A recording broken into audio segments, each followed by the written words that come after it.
لسوريا وللمنطقة بأسرها. السيدات والسادة،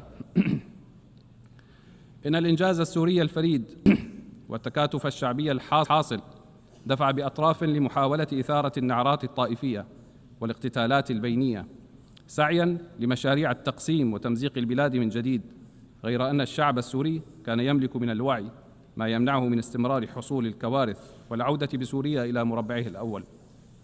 فعملت الدولة السورية على تشكيل لجان لتقصي الحقائق، ومنحت الأمم المتحدة الإذن بالتقصي كذلك، وخلصت إلى نتائج متماثلة بشفافية غير معهودة في سوريا. وأنني أتعهد بتقديم كل من تلطخت يداه بدماء الأبرياء إلى العدالة. وفي ذات السياق، لم تهدأ التهديدات الإسرائيلية ضد بلادنا منذ 8 ديسمبر وإلى اليوم، وأن السياسات الإسرائيلية تعمل بشكل يخالف الموقف الدولي الداعم لسوريا وشعبها في محاولة لاستغلال المرحلة الانتقالية، مما يعرض المنطقة إلى الدخول بدوامة صراعات جديدة لا يعلم أحد أين تنتهي. وإزاء ذلك تستخدم سوريا الحوار والدبلوماسية لتجاوز هذه الأزمة، وتتعهد بالتزامها باتفاق فض الاشتباك لعام 1974، وتدعو المجتمع الدولي للوقوف إلى جانبها في مواجهة هذه المخاطر واحترام سيادة وحدة الأراضي السورية. السيدات والسادة،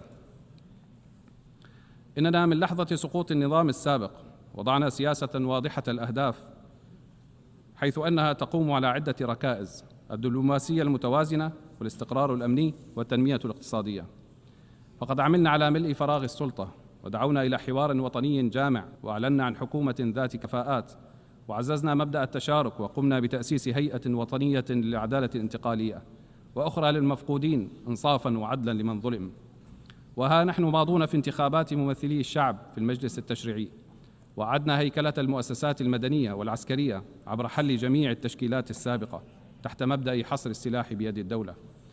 وبنشاط دبلوماسي مكثف استعادت سوريا علاقاتها الدولية، وأنشأت شراكات إقليمية وعالمية، وتوجهت برفع معظم العقوبات تدريجياً عن سوريا، ونطالب برفعها بشكل كامل حتى لا تكون أداة لتكبيل الشعب السوري ومصادرة حريته من جديد. لقد عدلت قوانين الاستثمار، وبدأت كبرى الشركات الإقليمية والدولية بالدخول إلى السوق السورية والمساهمة من خلال الاستثمار إلى إعادة الإعمار. إن سوريا اليوم تعيد بناء نفسها من خلال التأسيس لدولة جديدة عبر بناء المؤسسات والقوانين الناظمة التي تكفل حقوق الجميع دون استثناء. فإن سوريا بلد صاحب حضارة وثقافة تاريخية يليق بها أن تكون دولة القانون الذي يحمي الجميع ويصون الحقوق ويضمن الحريات، وتزدهر في ظله الحياة، وتطوى فيه صفحة الماضي البائس لنعيد مجد سوريا وعزتها وكرامتها.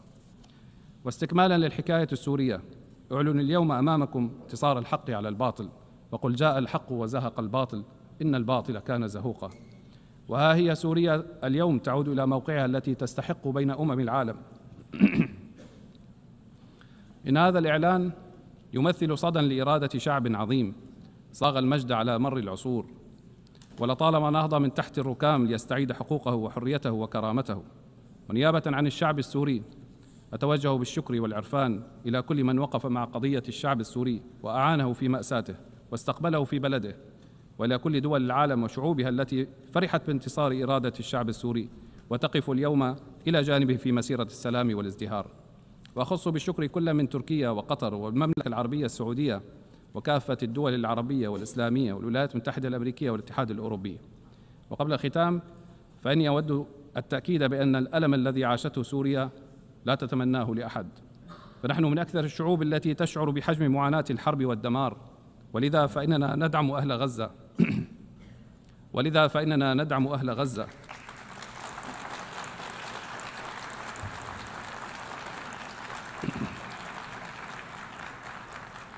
ولذا فإننا ندعم أهل غزة وأطفالها ونسائها وباقي الشعوب التي تتعرض إلى الانتهاك والاعتداء، وندعو لإيقاف الحرب فوراً. وفي الختام، إن الحكاية السورية لم تنتهي بعد، فهي مستمرة في بناء فصل جديد من فصولها عنوانه السلام والازدهار والتنمية. والسلام عليكم ورحمة الله وبركاته.